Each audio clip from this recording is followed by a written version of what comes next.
인생 살다가 딱 포기해버리고 싶을 때가 있어요. 사업도 접어버리고 싶고, 무슨 일을 하다가 그만둬버리고 싶고, 기도도 그만하자. 그렇게 딱 포기하고 내려놔버리고 싶을 고비들이 어떤 사람은 하루에 한 번씩, 어떤 사람은 한 달에 한 번씩, 어떤 사람은 1년에 한 번씩, 분명히 그런 고비들이 우리 안에 올 겁니다.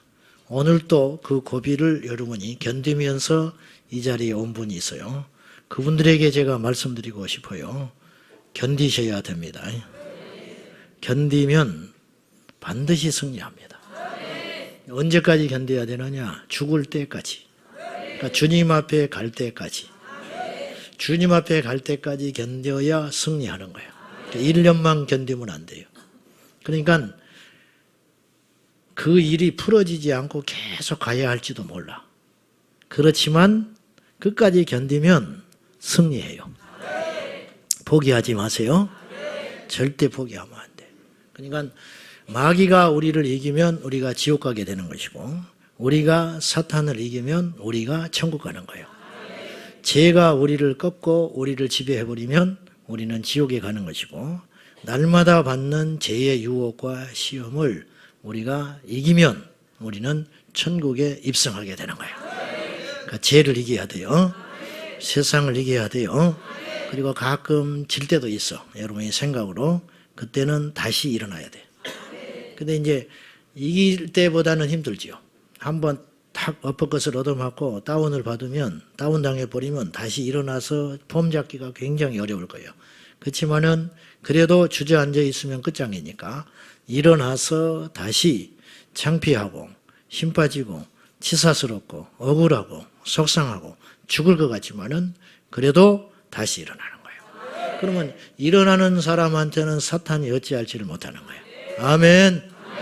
끝까지 견디세요. 끝까지. 자, 오늘 분별 시리즈 23번째인데 지식과 지혜는 다릅디다.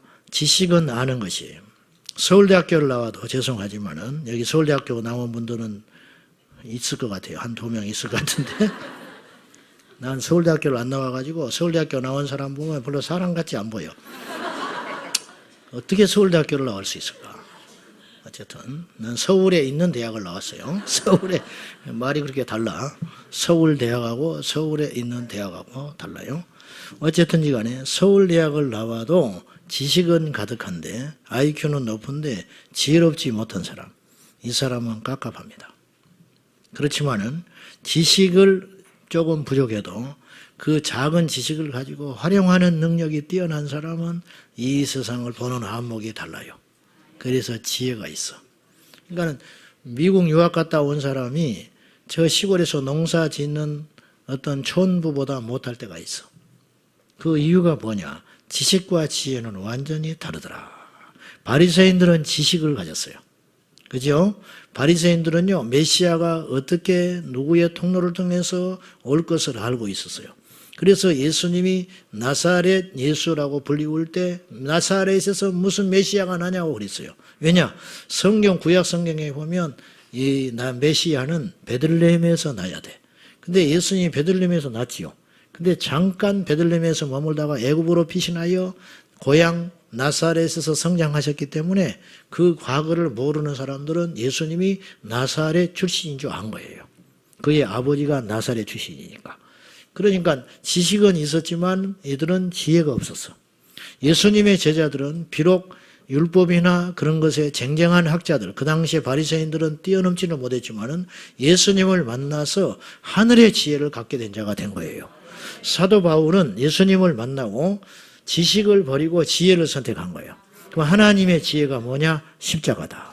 네? 하나님의 지혜가 뭐냐? 믿음이다. 그래서 제가 쭉 정리를 잠깐 해봤어요. 성경에서 말하는 지혜가 뭘까? 지혜로운 자는 어떤 사람인가? 첫째, 제2의 두려움을 아는 자가 지혜로운 자예요. 잠언서 2장 16절, 이거 중요합니다. 지혜가 또 너를 음료에게서 말로 허리는 이방 계집에게서 구원하리니. 무슨 말이냐? 지혜로운 자는 음욕에 넘어지지 않는다 이거예요.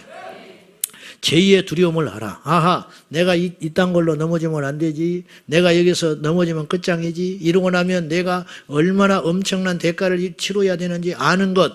죄가 얼마나 무서운 줄 아는 거예요. 죄가 얼마나 이 죄의 뒤에 몰고 오는 후폭풍을 너무도 잘 아는 것이 지혜다. 그래서 죄를 두려워하는 자는 연약한 자가 아니고 진정으로 지혜로운 자입니다. 두 번째, 부지런한 자가 지혜로운 자예요. 잠언서 6장 6절 게으른 자여 개미에게서 가서 그가 하는 것을 보고 지혜를 얻으라. 개미가 지혜로움의 대명사. 잠언서 12장 11절 자기의 토지를 경작하는 자는 먹을 것이 많거니와 방탕한 것을 따르는 자는 지혜가 없느니라. 부지런히 자기의 토지를 놀리지 아니하고 열심히 일하는 자가 지혜로운 자다. 세 번째, 이 땅에서의 한계를 아는 자가 지혜로운 자예요. 전도서 7장 4절 지혜자의 마음은 초상집에 있으되 우매한 자의 마음은 혼인집에 있느니라. 시편 90편 12절 세월이 살같이 지나간다. 그래서요, 인생이 70이고 강건하면 80이라도 그 자랑은 수고와 슬픔뿐이다. 이걸 알게 된 거예요. 그러니까 이 땅에서 반드시 우리가 어느 날 한계가 딱 온다 그 말이에요. 그렇죠? 우리 청년들 젊음이 영원할 것 같습니까? 절대 그렇지 않아. 내가 가지고 있는 이 실력과 이 힘이 영원할 것 같습니까? 언젠가 나보다 더 뛰어난 사람이 내 자리를 분명히 넘보고 들어올 날이 있어요. 그러니까 그걸 아는 것이 지혜로운 것이다. 그것을 모르는 사람은 어리석은 사람이라. 그것을 모르는 사람은 미련한 사람이라. 며느리하고 싸우는 시어머니는 미련한 자요. 왜냐? 세대를 인정하지 않는 거예요. 아, 내가 이제 물러날 때가 됐구나. 내가 이제 며느리의 말을 들어야 할 나이가 됐구나. 인정하고 물러나면 그 시어머니는 대우받는 거예요. 근데 물러나지를 않아. 죽을 때까지 열쇠 꽉 쥐고 죽어버려.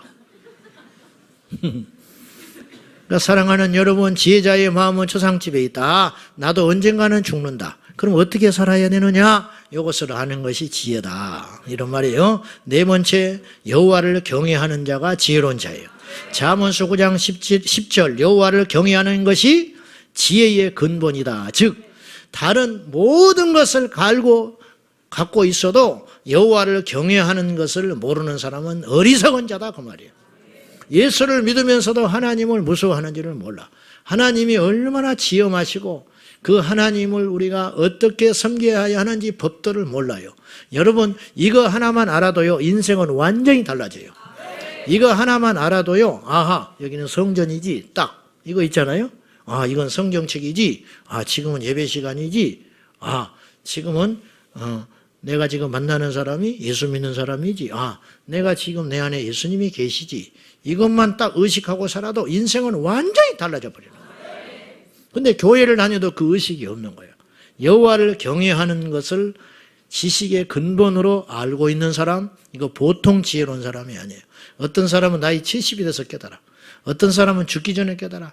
죽을 때까지 못 깨달아. 그래서 오만방자하고 교회만 다니다가 말고 마는 거예요. 사랑하는 여러분, 분명히 기억하세요. 여호와를 두려워하는 것, 여호와를 경외하는 심령을 갖게 된 것은 율법자가 아니에요. 그것을 알고 있는 사람이 얼마나 지혜로운지 깨닫기를 축복합니다. 다섯 번째, 무리에게서 나뉘어 홀로 살아가는 인생은 어리석은 자예요. 잠언서 18장 1절 무리에게서 스스로 갈라지는 자는 자기 소욕을 따르는 자라 온갖 참 지혜를 배척하느니라. 교만하기 때문에 외로운 늑대가 되는 거예요. 외로우면 안 돼요. 교회 안에서도 외로우면 안 돼. 교회 안에서도 그냥 서글서글하니 소탈하니 저기서 나타나면 사람들이 활짝 웃고 맞이해줘야지. 나타났다 하면 그냥 숨어버리고, 나타났다 하면 왠지 거북스럽고, 인사는 하지만은 그런 거 있잖아요. 그렇게 하면 안 된다고 말이에요. 누구 이야기요? 내 이야기. 좀 말해놓고 보니까 이상하네. 말해놓으니까 조금 내 이야기 한 것 같아서 죄송해요. 나도 덕이 없어서 그래. 아무튼지 이제 그렇게 노력하겠죠, 제가. 어쨌든 무리에게서 나뉘어 홀로 가는 인생은 똑똑한 사람이 아니에요. 여섯 번째, 자신의 영혼을 무엇보다 귀히 여기는 사람은 지혜로운 사람이에요. 자, 잠언서 19장 8절에 보니까 지혜를 얻는 자는, 즉 지혜로운 자는, 그런 뜻이에요. 지혜를 얻는 자는 자기 영혼을 사랑하고 명철을 지키는 자는 복을 얻느니라. 내가 이렇게 믿다가는 예수 떠나지?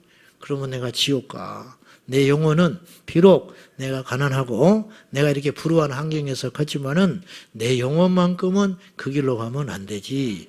이렇게 생각하는 것이 지혜라는 거예요. 어떤 바보 천치는 지옥이 있다면 가겠대.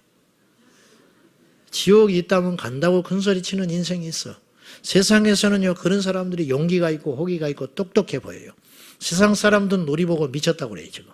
밤 10시가 넘었는데 지하실이 주저앉아가지고 이렇게 앉아있는 거 절대 이해 못해요. 그렇지요? 누가 똑똑한지 보자고. 세상 사람들을 향하여 우리가 외치는 말 한마디가 있어. 두고 보자. 그 말은 우리가 해야 할 말이야. 마지막 날에 보자. 그 말이죠. 그래서 여러분의 영혼을 소중히 여겨야 돼요. 우리 청년들 영혼을 소중히 여겨야 돼. 우리 할머니들도 영혼을 소중히 여겨야 돼. 목사들도 영혼을 소중히 여겨야 돼. 어떤 것보다 영혼을 소중히 여기는 자가 지혜로운 자다. 7번째, 말씀을 듣고 행하는 자가 지혜로운 자예요. 마태복음 7장 24절, 그러므로 누구든지 나의 이 말을 듣고 행하는 자는 그 집을 반석 위에 지은 지혜로운 사람과 같다. 말씀을 듣고 지키지 않으면 속이는 자가 된다. 어리석은 자가 되는 거예요. 여러분, 우리가 왜 안 변합니까? 왜 우리가 응답을 못 받습니까? 왜 우리가 능력을 얻지 못합니까? 알기는 아는데 행치 않는다. 아는 대로 행하시기를 축복합니다. 말씀을 듣는 자가 복이 있는 것이 아니라 듣고 행하는 자가 복이 있는데, 어느 정도로 복이 있냐? 반석 위에 그 집을 짓기 때문에 무너지지 않아. 풍랑이 일어도 무너지지 않아요. 웬만한 환란이 와도 무너지지 않아. 사탄이 와서 건드려도 무너지지 않아. 할렐루야. 사탄에게 인정받는 자가 예수님의 사람이요. 이거 못 건든다 이거. 다니엘이 인정을 받았어요. 세상에 속한 자기의 정적들한테 인정을 받았어.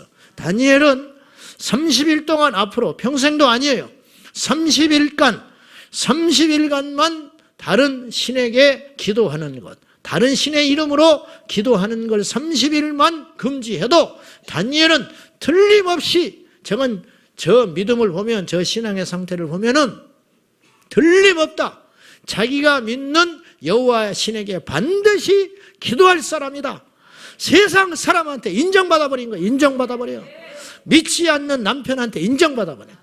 너는 반드시 어떤 일이 있어도 예수께로 갈 사람이다. 이 인정을 딱 받아버리는 거죠. 그것이 믿음으로 듣고 행하는 자라고 말이죠. 반드시 행한다. 사탄한테 인정받아버리는 거예요. 저 사람은 어떤 경우에도 기도할 사람, 저 사람은 어떤 경우에도 예배할 사람, 저 사람은 어떤 경우에도 죽을 때까지 예수님 붙잡고 포기하지 않을 사람, 이 사람이 복된 자지요. 이 사람이 진짜 능력 있는 사람이지요. 목사한테도 2가지의 성격의 사람들이 있어. 저거 또 그러는구나, 그렇게 느껴지는 사람이 있어. 그렇게 인정받고 싶어요? 저거 또 병들었구만, 저거 또 기둥 뒤에 앉아있구만, 저거 또 요새 안 보이는구만. 어때요? 그런 소리 듣고 싶어요? 아니면 그 사람이 그러는 건 이유가 있어? 그 사람이 그럴 리 없다. 어때요? 어떤 평가를 받고 싶어? 말하면 잔소리죠. 2 말하면 잔소리지. 자, 외인에게 인정받는 거 믿음, 사탄에게 인정받는 믿음, 행하는 믿음으로 반석 위에 딱 세워가지고 절대로 무너지지 않는다. 할렐루야. 그러한 믿음으로 승리할 수 있기를 축복합니다. 저 사람이 화를 냈다? 저 사람이 화를 낼 정도면 이유가 있다 이거예요. 그 정도의 인정. 그죠? 그러한 믿음으로 행하는 자가 됩시다. 8번째, 스스로 지혜롭다 여기지 않는 자. 나는 모릅니다. 나는 부족합니다. 로마서 1장 22절에 스스로 지혜 있다 하나 어리석게 된다. 자, 나는 아이라 말할 줄 모릅니다. 얼마나 겸손한 거예요. 9번째, 절제하는 것이 지혜로움이에요. 로마서 12장 3절, 내게 주신 은혜로 말미암아 너희 각 사람에게 말하느니 마땅히 생각할 그 이상의 생각을 품지 말고 오직 하나님께서 각 사람에게 나누어 주신 믿음의 분량대로 지혜롭게 생각하라. 다른 사람 죄에 지나치게 간섭하지 마셔. 나나 잘 믿어. 나나 잘 믿어. 한국교회 걱정하지 말고 우리 교회나 걱정해. 아셨어요? 다른 사람 지옥 가는 거 걱정하지 말고 여러분 자식이나 잘 챙겨. 여러분 남편이나 잘 챙기고 여러분 아내나 잘 챙겨. 이기적이라고? 아니, 복음이 증거되는 건 순서가 있는 거예요. 오직 성령이 너에게 임하시면 너희가 권능을 받는데, 권능을 받는 것이 최종 목적이 아니라고 지난주에 분명히 말씀드렸어요. 성령이 임하시면 권능이 임해요. 할렐루야. 근데 권능을 받는 것이 마지막 코스가 되면 교만해지는 거예요. 권능만 자랑하고 다니잖아. 그게 아니고 권능을 주신 이유가 있다. 방언 받는 게 최종 목적이 아니에요. 방언 받았다고 이제 다 했다고 생각하면 안 돼요. 방언 받았으면 뭐예요? 그 방언으로 기도해야 돼요. 예언을 받았다고 그게 다가 아니에요. 그 예언에 덕을 세울 줄 알아야 돼요. 그 예언을 통하여 영혼을 세워야 돼요. 그 예언을 통하여 교회를 세워야 되는 것이에요. 복을 받는 게 다가 아니에요. 그 복을 받은 것을 가지고 나눌 수 있어야 진짜 복이라. 할렐루야. 성령이 임하시면 권능을 받는다. 권능을 받으면 예루살렘, 온 유대, 사마리아 땅끝까지. 왜 이 순서가 이렇게 번져가냐고 말이에요. 순서가 중요하다. 그런 말입니다. 그러므로 스스로 절제하는 것이 지혜로운 것이다. 그래서 자꾸만 다른 죄에, 다른 사람의 죄에 깊이 관여하는 것도 옳지 않다. 그러면 나한테 시험이 와요. 10번째, 세월을 아끼는 자가 복이 있습니다. 골로새서 4장 5절, 외인에게 대하여서는 지혜로 행하여 세월을 아끼라. 11번째, 성경을 아는 자가 복이 있어요. 디모데후서 3장 15절, 네가 어려서부터 성경을 알았나니 성경은 능히 너로 하여금 그리스도 예수 안에 있는 믿음으로 말미암아 구원에 이르는 지혜가 있게 하느니라. 이제 만약에 학교를 하게 된다면 성경만 가르치려고 그래요. 나는 성경을 한글로 영어로만 가르치는, 오전에는 성경을 한글로 가르치고 점심밥 배 터지게 먹이고 오후에는 영어로 한글을 가르치는, 영어로 성경을 가르치는, 영어로 성경을 가르친다. 그러면 학교 공부는 어떻게 합니까? 모르는 소리. 하나님의 지혜를 통달하면요, 세상의 학문은 아무것도 아니에요. 그거는 그냥 조금만 살짝 하면 그냥 이 영이 열려요. 할렐루야. 이게 유대인의 교육법이라. 유대인은, 전 세계 유대인들은 회당에서 흩어져서 뭘 하냐면 오전에는 성경만 공부해. 그것도 구약만 갖고. 근데 우리는 신약까지 갖고 있는데, 그럼 우리가 능히 더 이길 수 있죠. 그러므로 하나님의 말씀은 우리를 지혜롭게 합니다. 삼국지 10번 읽은 사람하고 이야기하지 말라며. 너무 똑똑하고 아는 것이 많다고. 여러분, 삼국지만 10번 읽어도 그 사람이 똑똑해진대. 성경 10번 읽어버리면 어떡하겠어? 성경 10번 읽은 사람을 삼국지 10번 읽은 사람이 해볼 수 있겠어요? 말도 안 되는 소리지. 택도 없는 소리지. 삼국지는 이 땅의 지략만 가르치지만은 성경은 이 땅의 지혜는 물론이요, 죽은 다음의 세상의 지혜까지, 땅의 지혜는 물론이요, 하늘의 지혜까지 가르쳐 주는데, 그러니 뭐 이건 해볼 수가 없는 것이지요. 할렐루야.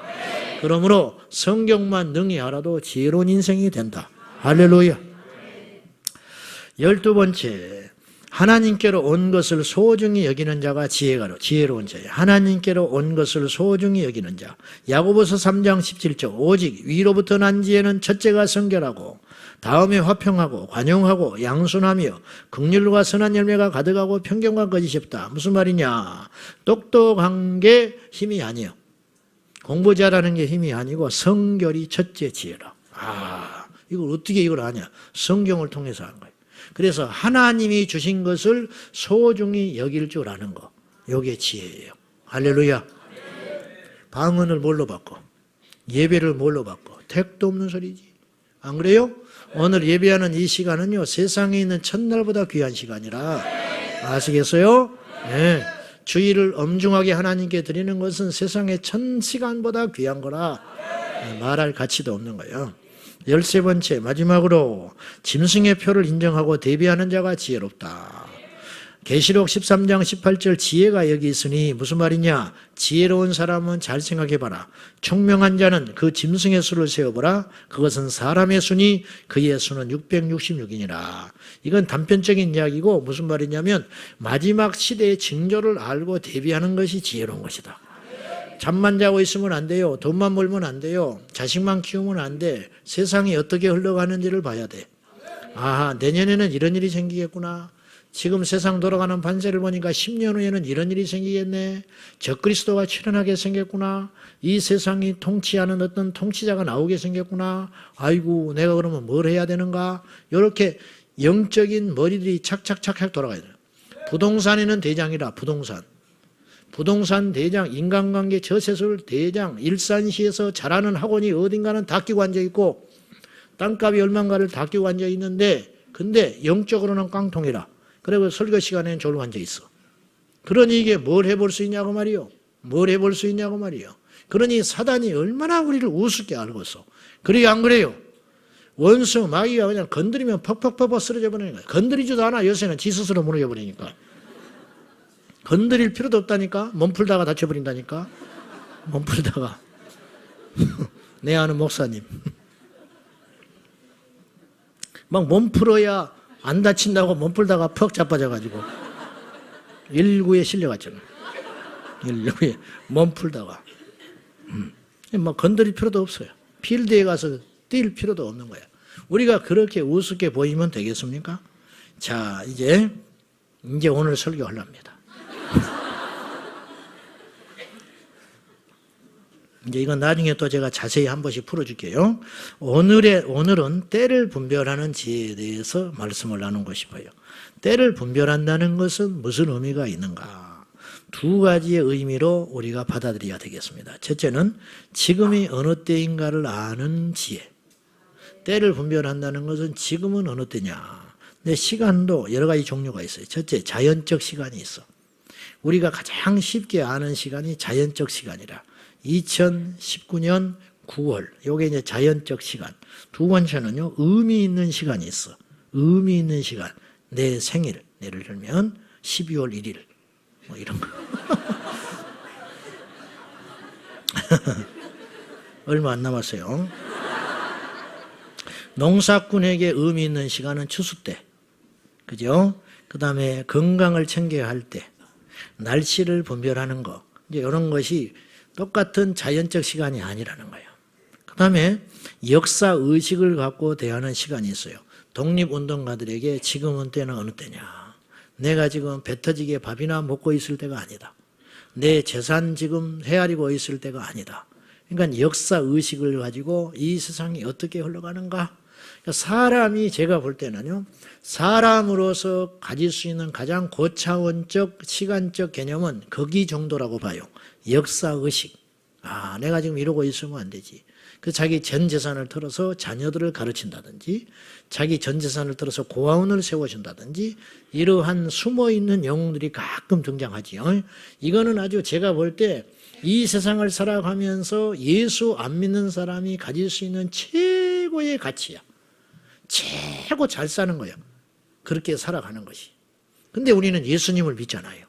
그러니까 예수님을 믿기 때문에 이것을 뛰어넘는, 세상 사람들은 우리 보고 이기적이다 어쩌다 별 욕을 다 할 수도 있지만 이 세 가지 자연적 시간, 의미적 시간, 역사의식의 시간을 뛰어넘는 또 하나의 강한 생각이 있어야 되는데, 시간 깨달음이 있어야 되는데, 그건 뭐냐, 영적으로 깨어있음의 시간이 필요하다는 거죠. 그러니까 우리가 예수님을 몰랐으면 이 생각 절대 못해요. 성경에서 언급하는 시간들이 있어요.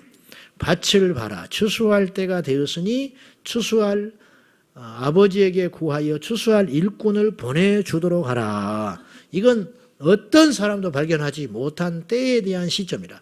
예수님이 그 당시에 오셔서 세상을 볼 때의 때는 어떤 때냐면 추수할 때라는 거야. 도대체 이런 말을 누가 할 수 있냐 그 말이에요. 그럼 예수님의 마음을 가진 우리는, 예수님의 시야를 가진 우리는 동일한 그 의식을 갖고 봐야 된다는 거예요. 오늘 당장 집에 돌아가셔서 잠자고 있는 자식을 이렇게 보면 아이고 이쁘네, 아이고 기특하네, 아니면 아이고 요 말썽쟁이, 아이고 요 골칫덩어리, 그거는 이제 내 개념, 내 의미로 보는 것이고 그것이 아니고 이놈의 영혼이 구원을 받았을까. 이렇게 보는 안목들, 이렇게 보는 안목들. 나라 정부에서 어떤 정책을 딱 발효하네. 그러면은 아이고 나라가 잘 되겠네 못 되겠네. 그거는 일반 국민이 다 가질 수 있는 의식이고 그걸 뛰어넘는 하나님의 관점에서 이것이 과연 어떤 의미가 있는가? 그걸 볼 수 있는 안목이 있어야 한다 그 말이에요.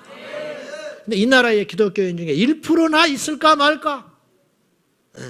1%나 있을까 말까? 이런 것이라는 거지. 예수 믿는다고 해서 다 깨어있지 않아요. 기도한다고 다 깨어있지 않아. 성경을 안다고 다 깨어있지 않아요. 우리 교회에도 깨어있는 사람이 있는가 하면 잠자는 자가 있어. 우리가 되도록 깨어있어야 한다. 아무리 그렇게 마음을 먹고 그렇게 달려가도 세상이 우리를 그렇게 허투루 정말로 거룩하게 깨어있도록 만들지를 않아요. 자꾸 세상에 가서 편하게 살려고 하니까. 두 번째, 때를 분별한다는 뜻은 첫째는 지금의 시기가 어느 시기냐?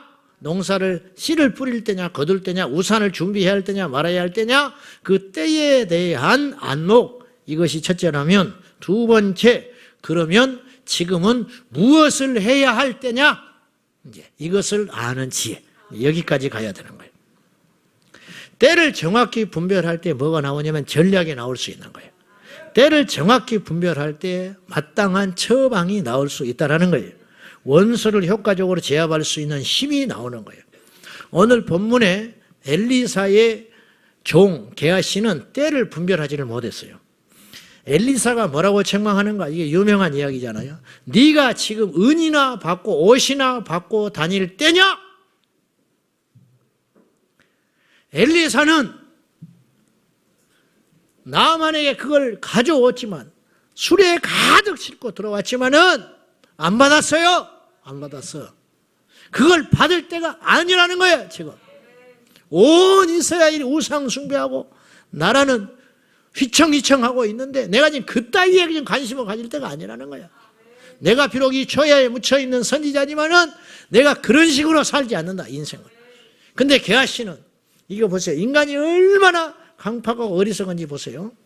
게하시의 눈에 나만이 문둥병 걸려가지고 왔는데 그 나만 장군이 완전히 어린아이 3살처럼 고침을 받았어요. 아무리 강팍하고 미련하고 어리석어서 그렇듯이 세상에 그거 순간에도 재물의 눈을 뜨는 거야. 그리고 하나님의 이름으로 다짐을 해. 기어이 받겠다. 게하시가 그렇게 마음먹고 간 거 아니에요. 전능하신 하나님의 이름을 걸고 내가 가서 반드시 은도 받고 옷도 받고 다 마음먹고 간다는 거예요. 자기 눈앞에서 나병 환자가 완전히 고침을 받았어요. 아무리 미련하고 멍청하고 믿음이 없어도 그렇지 그 순간에 재물을 받을 연구를 하고 앉아있고 어떻게 그럴 수가 있을까? 버린 자식은요, 자기 눈앞에서 귀신이 나가고 자기 눈앞에서 안진병이가 일어나도요 10분 지나면 뒤집습니다. 나는 그런 사람 무수히 봤어. 하나님의 은혜로 구원받고 긍휼이 있고 은혜를 받을 인생은요, 고난이 오고 시련이 와도요 하나님을 더 품속으로 파고 들어가요. 이 차이가 도대체 뭘까? 내가 목회를 하면서 이 고민을 어마어마하게 하는 거예요. 도대체 이 차이가 어디에 있을까? 저렇게 복을 받고 저렇게 표적도 받고 저렇게 은혜도 받았는데 어째서 못 버릴까? 어째서 못 버릴까? 저렇게 삶은 달라진 것도 없고 갈수록 수렁에 깊이 들어가고 좋아질 기미는 하나도 안 보이는데 어쩌면 저렇게 믿음으로 버티고 승리하는 삶을 살 수 있을까?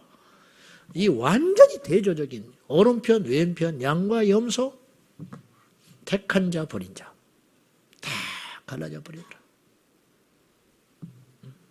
무서운 이야기인데, 단정적인 이야기인데 실제로 그런 일들이 교회 목회 현장에서 무수히 일어나고 있다는 거예요.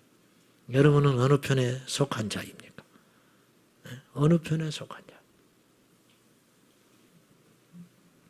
게하시는 자신의 때를 못 났어요. 지금 돈 받을 때가 아니에요. 돈도 받을 때가 있어요. 옷도 입어야 살지. 엘리사는 뭐 벗고 살았나? 엘리사도 옷 입었어. 엘리사도 돈이 필요했겠지. 그렇지만 지금은 아니에요. 할렐루야. 이해되시면 아멘 하세요. 지금은 아니에요. 여행을 갈 수도 있어. 집을 살 수도 있어. 근데 어떤 사람의 경우에 따라서 지금은 그럴 때가 아니에요. 돈이 있어도 그거 하면 안 돼. 아셨어요? 무슨 말인지 알지요? 경우와 때에 사람에 따라 다 다르다. 그러니까 이것을 아는 것이 때를 분별하는 지혜인 줄로 믿습니다. 그러면 지금이 어느 때냐? 이걸 알아야 우리가 대비할 거 아니에요? 지금이 어느 때냐? 첫째, 예수님의 초림과 재림 사이에 우리가 놓여 있어요. 알기는 알아요?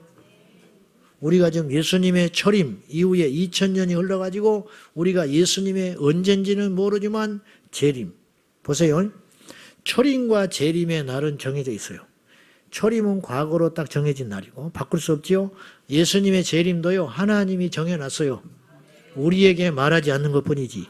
그러니까 그 재림의 날은 늦추거나 혹은 멀어지거나 가까이 오지 않아. 우리 느낌에 그런 것이지.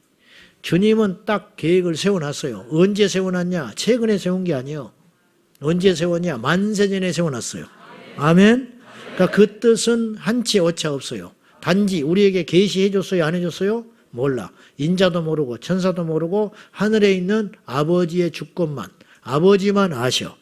그러니까 벽처럼 우리가 이렇게 길을 걸어가잖아요. 이쪽에 벽이 있고 이쪽에 벽이 있죠. 초림, 재림. 알기 쉽게? 그러면 내가 여기 서 있는 거예요. 그럼 어제는 이만큼 있었어. 오늘은 내가 이만큼 온 거예요. 그러니까 뒤로 갈 리는 없는 거예요. 우리가 세월이 흘러가니까. 그러니까 재림이라고 하는 정해진 시간, 그 정해진 그 시간을 향하여 우리는 언젠지는 모르지만 차근차근 가고 있는 거예요. 우리가 지금 이렇게 무서운 시대에 살고 있는 거예요. 그런데 술 취하고 방탕하고 노름하고 음욕하고 음란하고 배역하고 세상에 입 벌리고 돌아다니고 어그적거리고 돌아다니고 그럴 시간이 없다는 거예요 지금. 근데 지금 그러고 있는 거예요 지금. 저 벽을 향하여 가고 있는데. 자, 그러면 이 중간기에 서 있는 우리들, 초림과 재림 중간기에 서 있는 우리들이 해야 할 일이 있는 거예요. 첫째, 속히 구원을 받고 그 받은 구원을 계속해서 유지해야 돼요. 구원 받았어. 구원 받았어요? 구원 안 받은 사람한테는 말할 필요도 없지만은 구원 안 받은 사람은 속히 오늘 구원 받아야 되고, 구원을 받은 자라면 그 받은 구원을 계속 ing 유지하고 있다가 하나님 앞에 가야 한다고 말이요. 히브리서 2장 3절 다 같이 시작. 우리가 이같이 큰 구원을 등한히 여기면 이 구원은 처음에 주로 말씀하신 바요 들은 자들이 우리에게 확증한 바. 큰 구원을 등한히 여겼다. 이스라엘 구약의 백성들이 구원을 아주 하찮게 여겼어. 말로는 그렇게 안 했겠지요. 근데 실제로는 그렇다니까. 지금 그런 사람들이 너무 많아요. 이 땅의 그리스도인 중에 무엇이 중요한지를 몰라. 받은 구원이 얼마나 가치 있는지를 몰라. 예수님이 얼마나 소중한지를 몰라. 그래서 사람을 쫓아가다가 예수님 버리는 거예요. 돈 쫓아가다가 예수님 버리는 거예요. 자기 자존심 쫓다가 예수님 버려. 그러다 보면 그런 삶을 반복해서 살다 보면 어느 날 어떤 상태가 되냐면 구원을 하찮은 걸로 여겨서 구원이 보이지 않으니까, 구원을 약속으로 받았기 때문에 구원이 보이지 않으니까 이 받은 구원을 하찮게 여겨가지고 이스라엘 백성으로 태어나서 일생 동안 율법 가운데 살다가 하나님을 믿고 산다는 것이 얼마나 복되고 놀라운 가치인지를 모르고, 목사님이 이렇게 말해. 자식 앉혀놓고 너는 절대 목사하지 마라. 그게 할 소리야? 자기가 목회하거나 나 고생 하나 하는 걸로 내가 이걸로 족하다. 사모님이 이렇게 이야기해. 딸을 앉혀놓고 너는 절대로 사모하지 마라. 자기는 했으면서. 그렇게 말하면 안 되지요. 얼마나 소중한데, 얼마나 귀한데. 청년들 다 목사하고 사모해. 아멘. 한 놈도 안 해버리네. 한 놈도 안 해. 하고 싶다고 하는 줄 알아? 쥐뿔도 없는 것들이 뭐. 이렇게 하면 또 유튜브에서 욕한다. 청년들한테 막 함부로 한다고. 여기 와서 보면 분위기가 그렇지 않은데 뭘 모르고 말이죠. 뭘 모르고. 자, 우리가 지금 속히 구원을 받고, 이게 중요한 이야기예요. 귀에 닦지 않도록 내가 자주 하는 소리지만은 구원을 등한히 여기면 안 돼요. 절대로 이거 낙오자가 되면 안 돼. 우리 시험 든 사람 여기 한 2명 앉아 있어요. 시험 들어. 그 시험 때문에 지옥 갈까요? 가난한 것 때문에 지옥 갈까요? 아픈 것 때문에 지옥 갈까요? 너무 어리석잖아요. 세상에 그런 가치 없는 것 때문에 우리가 믿음을 버리다니. 안 돼. 절대 그래서는 안 돼. 2번째, 깨어서 기도해야 돼요. 베드로전서 4장 7절 시작. 만물의 마지막이 가까이 왔으니 그러므로 너희는 정신을 차리고 근신하여 만물의 마지막이 가까이 왔어요. 그러니까 그것이 다가온다는 게 아니라 더 정확히 표현하면 내가 그 마지막 시간을 향해 이렇게 다가간다고 그랬죠. 어제보다 오늘이 좀 더 다가갔어. 좀 더 다가갔어. 0.00001mm라도 가까이 가는 거 아니에요. 언젠지는 몰라. 내일일 수도 있어요, 사실은. 모르는 것이니까 만물의 마지막이 가까이 왔는데 우리가 해야 할 일이 뭐냐. 성경은 이렇게 말해. 만물의 마지막이 가까이 왔으니 열심히 돈 벌어라. 열심히 체력을 길러라. 열심히 자식 잘 키워라. 그런 말 없어. 만물의 마지막이 가까이 왔으니 정신을 차리고 근신하여 기도하라. 왜 그랬을까? 기도해야 힘이 생겨요. 기도해야 원수마귀를 이길 수가 있어. 기도해야 하나님께서 내게 능력을 주실 수 있어요. 3번째, 서로 사랑해야 돼요. 베드로전서 4장 8절 시작. 무엇보다도 뜨겁게 서로 사랑할지니 사랑은 허다한 죄를 덮느니라. 무엇보다 서로 사랑해야 돼요. 저도 이제 그런 분별을 해보려고 무지무지 노력을 하는데 사실은 정신을 바짝 차려. 미워하는 사람이 나타나면 막 정신을 차려. 네. 누군가 나한테 뭔가 목사님 아무개가 뭐 이렇게 그러면 나도 사람이라 그 사람의 말을 듣는 순간 아무개가 왜 그러지? 그리고 좀 미운 마음이 생겨. 그때 막 내가 정신을 차려. 진짜로 막 이렇게 하면 내가 속으면 안 돼. 내가 미워하면 내가 속는 거야. 미워하면 내가 지는 거야. 미워하면 내가 죽는 거야. 내가 미워하면 그 사람 죽이는 거야. 이 사람 말만 들으면 안 돼. 이 사람 말만 들으면 안 돼. 막 이렇게 한다고. 한 사람 죽이는 건 일도 없어요. 한 사람 매장시키는 건 일도 없어요. 오늘 본문은 무슨 말을 하냐면 기도하는 것도 좋고 깨어있는 것도 좋고 무엇보다 제발 서로 사랑해라. 서로 사랑해라. 내가 사랑하지 못해가지고 죽여버린 사람이 너무 많아.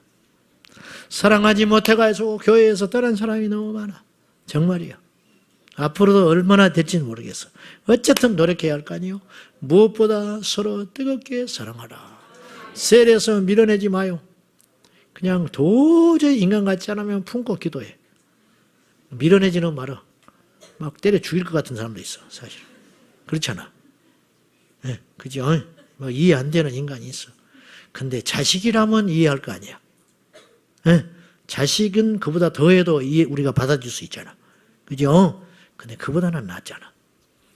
그러니까 우리가 사랑이 없다는 거예요. 결국은 그 죄가 큰 게 아니고 그 사람이 하는 짓이 미운 게 아니고 사랑은 허다한 죄를 덮느니라. 무슨 말이에요? 죄가 아무리 커도 사랑이 크면 덮을 수 있다. 근데 못 덮는다는 거예요.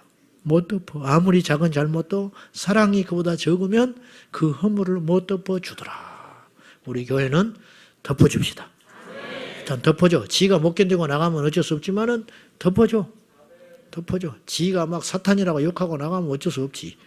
그렇지만 우리가 밀어내는 공동체는 되지 말자. 할렐루야. 우리 청년들 알았지요? 밀어내지 마. 밀어내. 안 밀어내. 똥이나 밀어낼지 알지. 2번째. 첫 번째 우리는 예수님의 초림과 재림 사이에 놓여 있다. 2번째 우리는 영적 전쟁의 상태에 놓여 있어요. 영적 전쟁. 우리가 지금 전쟁 중임을 잊지 말아야 돼요. 제가 이런 이야기를 누차 했습니다. 전쟁 중에도 밥을 먹어요. 밥 먹어야 전쟁할 수 있으니까 전쟁 중에도 막 운동합니다. 족구도 할 수 있어요. 맞아요. 전쟁이 길어지면 그럴 수 있어. 고향에 편지도 쓸 수 있어. 서로 으르렁거리고 싸우기도 해. 자기들끼리. 전쟁 중인데 너 나와봐. 그래가지고 막 싸우기도 하고 그럴 수 있어요. 심지어는 위문 공연도 들을 수 있어. 막 가수들이 오면. 그렇지만 한 가지는 절대 잊지 말아야 돼. 뭐 하고 있는 중이에요? 전쟁. 밥 많이 먹으세요. 밥도 먹고 또 갈 수 있으면 가요. 여행도 가고 좋다니까. 근데 뭐는 잊지 마라. 영적 전쟁 중에 있다. 사단이 지금 이 시간에도 으르렁거리며 나를 삼키려고 입을 벌리고 덤벼들고 있다. 요거를 절대로 잊지 마라. 언제까지? 주님 오실 때까지. 인류사는 영적 전쟁. 아담과 하와 이후부터 6,000년 동안 계속 전쟁이 있었어요. 이 전쟁에서 승리한 자는 하나님 나라에 갔고 이 전쟁에서 패배한 자는 멸망길로 간 거야. 똑같이 죽었어요. 근데 어떤 사람은 믿음을 지키다가 예수님 때문에 조금 일찍 죽은 자가 있었어. 어떤 사람은 타협하다가 조금 명을 길게 가져간 사람이 있었어. 그러면 근데 마지막 종착역은 결국은 죽음이야. 짐 엘리엇이 에콰도르에 가서 복음을 전하겠다고 하니까 너무 아까우니까 캠브리지 명문대를 다니고 있는 이 짐 엘리엇이 너무너무 아까우니까 동네 할아버지가 와서 날마다 사정했어요. 가지 마라, 가지 마라. 그 식인종 부족이게 뭐하러 가냐? 네 같은 재원이 뭐하러 가냐? 날마다 와서 성가시게 하니까 짐 엘리엇이 나중에 이렇게 하겠대요. 할아버지 지금 연세 많으시니까 얼마 못 살지요. 그래. 삶은 얼마나 살겠냐? 할아버지 죽으면 흙으로 들어가지요. 그래. 사람은 어차피 죽어요. 사람은 어차피 죽습니다. 내가 죽을 수도 있지요. 그렇지만 나는 그렇게 죽는다면 죽을 거예요. 그러니까 할아버지가 아무 소리 못 하더라는 거예요. 마찬가지예요. 죽어요. 죽어. 뭐 체력 단련하고 뭐 보약 데려 먹고 뭐 영양제 하루에 뭐 이만큼씩 먹어도 결국은 죽어. 그런 사람도 죽고 평생 몸 관리 안 하고 시골에서 엉망으로 살아도 100살까지 산 사람도 있어. 그러니까 그건 모르는 거야. 그 생명의 수와는 하나님이 정해놓은 것이에요. 근데 한 가지 분명한 것은 죽는더라. 어쨌든 죽는다 이거예요. 그러면 죽어서 가는 마지막 길은 똑같다. 그러면 어떻게 해서 이왕이면 죽는다면 어떻게 죽어야 되냐? 예수 안에서 죽자. 예수를 위해 죽자. 예수 버리고 비참하게 죽지 말고 예수 안에서 능력 있게 죽자. 말은 쉽지요. 나부터서 말은 쉬워. 그렇지만 이왕 우리가 이론적으로라도 그렇게 알고 있어야 할 거 아니에요. 무장을 하고 있어야 그날이 닥치면 딱 나올 수 있지. 잊지 마세요. 지금은 전쟁 중이에요. 전쟁 중이니까 어떤 경우에도 무기를 손에서 놓지 마라. 이런 말이에요. 자, 서로 연애도 할 수 있어요. 공부도 해요. 우리 청년들 열심히 밥도 많이 먹어. 지금처럼 많이 먹어. 많이 먹는데 근데 잊지 말아야 할 것은 전쟁 중에 있다라는 거. 전쟁에서 패하면 둘 중에 하나. 비참하게 되든지 죽든지 둘 중에 하나야. 우리는 사는 길로 가야 돼요. 일본에 이치로라고 하는 일본 프로야구 선수가 있었어요. 잘 아시죠? 남자들은 알아. 엄청난 선수예요. 일본 선수지만 대단한 사람이에요. 이 사람은 27살 비교적 늦은 나이에 미국에 진출을 해요.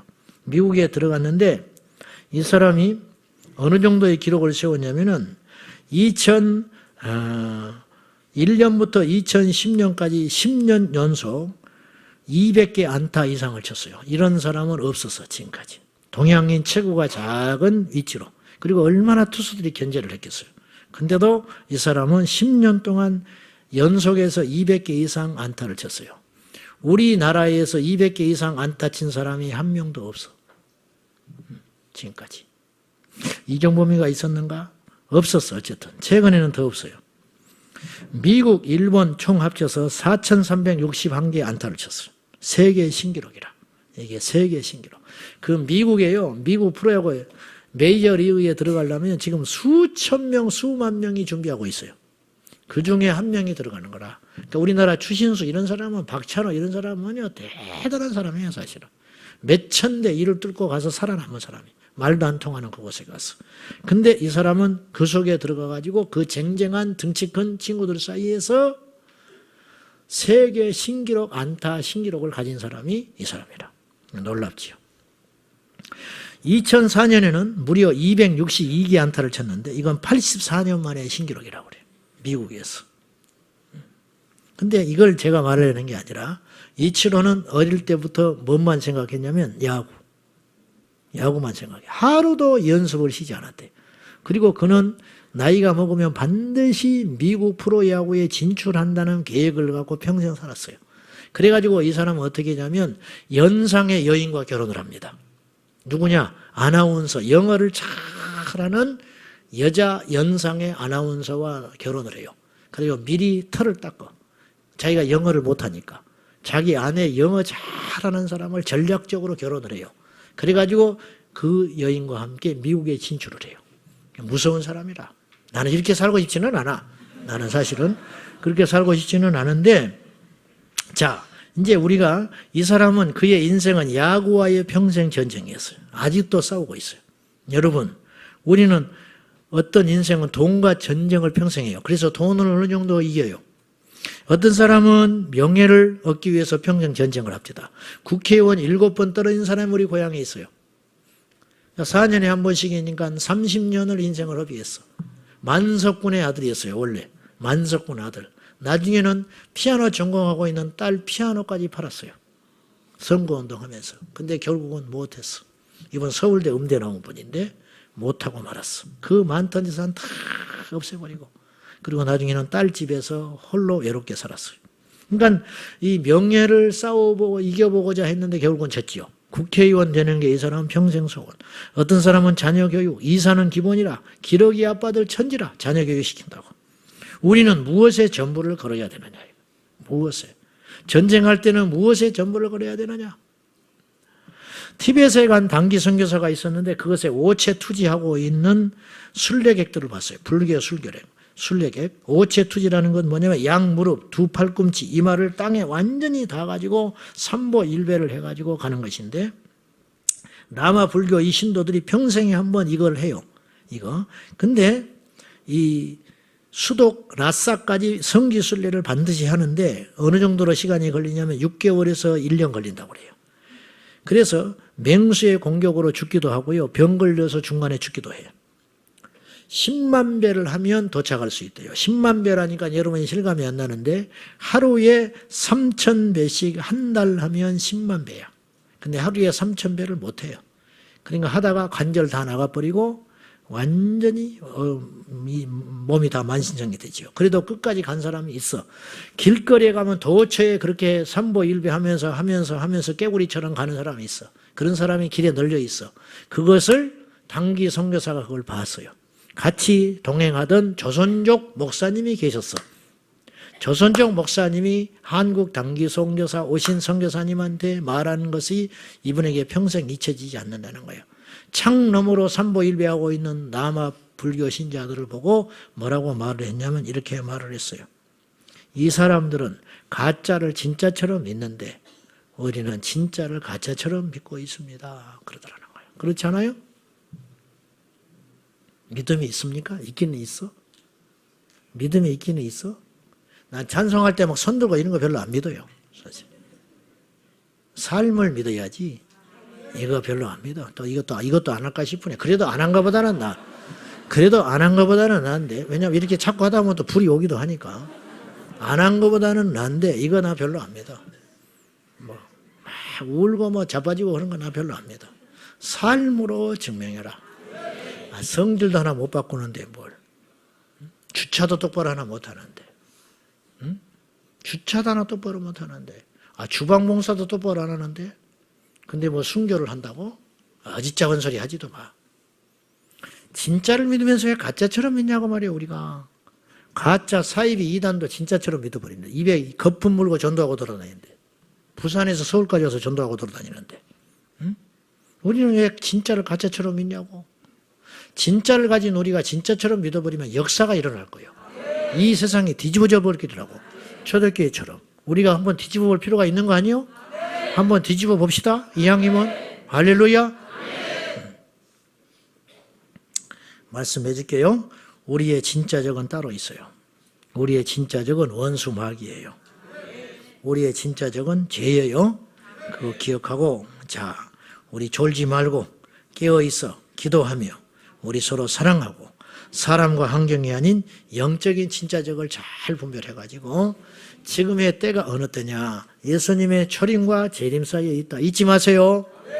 지금 그냥 이렇게 편안하고 아니라고 그냥 이렇게 살 때가 아니에요. 마귀가 속여요. 자꾸만 세상에 가서 뻘짓하게 만들어. 세상에 가서 뻘짓하게 만든다니까 바벨탑을 자꾸 쌓는 거예요. 그 바벨탑 쌓는 재미에 본질을 잊어버려. 하나님 잊어버려.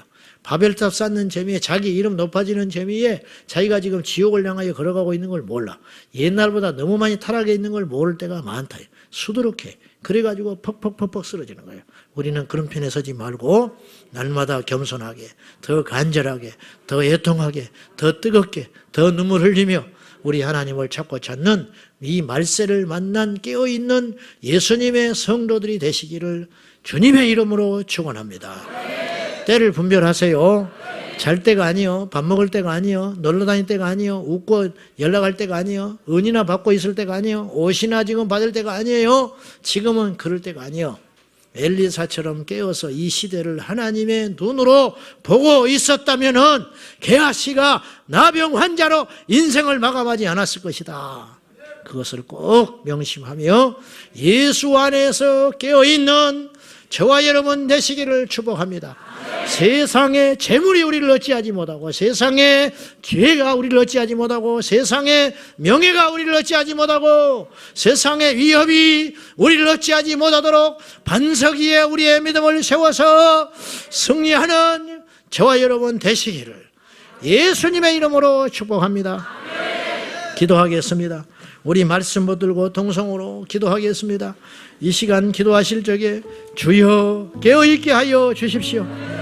한국교회 모든 성도들이 다 깨어있어야 한다고 그래요. 말은 그렇게 하고 있어, 저부터. 그러나 실제로 깨어있는 것하고 다른 거예요. 십자가를 알아요, 다. 그러나 십자가를 진짜로 경험하는 것은 다른 문제예요. 주여 깨어있게 하여 주소서, 깨어나게 하소서, 회개하게 하소서, 죄를 이기게 하여 주시옵소서. 주님 부르고 말씀 붙잡고 기도하겠습니다. 주여, 주여, 주여. 살아 역사하신 아버지 하나님, 지혜로운 자여 때를 분별하라. 지금이 어느 때냐? 지금이 세상에 놀러갈 때냐? 지금이 세상에 향락을 부릴 때냐? 지금이 어느 때냐? 잠을 자고 있을 때냐? 세상의 유혹에 빠져 있을 때냐? 술 취할 때냐? 지금이 어느 때냐? 아버지, 지금은 기도할 때입니다. 지금은 전쟁 중입니다. 지금은 깨워서 일할 때입니다. 지금은 서로 사랑할 때입니다. 믿음으로 깨어날지어다. 일어나라, 빛을 발하라. 눈을 들어 세상을 보라. 세상이 어떻게 흘러가는지를 보라. 세상이 어떻게 가는지를 봐라. 아버지 하나님, 우리 인생이 마지막에 가게 될 것입니다. 반드시 우리 인생도 마감하게 될 것입니다. 깨어 일어나라. 깨어 일어나 예수를 보라. 지금 어느 때인지를 알게 하여 주시고 예수 이름 앞에 영광을 돌리게 하소서. 예수 이름 앞에 영광을 돌리게 하소서. 아버지, 아버지 믿습니다. 아버지 하나님, 영광과 존귀와 찬송. 아버지 하나님, 영광과 존귀와 찬송. 주 예수여, 주 예수여, 일어나라, 빛을 발하라. 지금은 일어날 때다. 지금은 깨어있을 때이다. 지금은 빛을 발하라. 지금은 깨어있을 때다. 지금은 기도할 때다. 지금은 서로 사랑할 때다. 서로 사랑하라. 허다한 죄를 덮으니 아버지, 깨어있는 예수의 사람들 되게 하시고 믿음의 용사들 되게 하소서. 기도하셔야 됩니다. 기도, 주를 부르라. 오직 주를 부르고 예수의 이름으로 깨어나는 자가 되게 하시고 예수의 이름으로 깨어나라.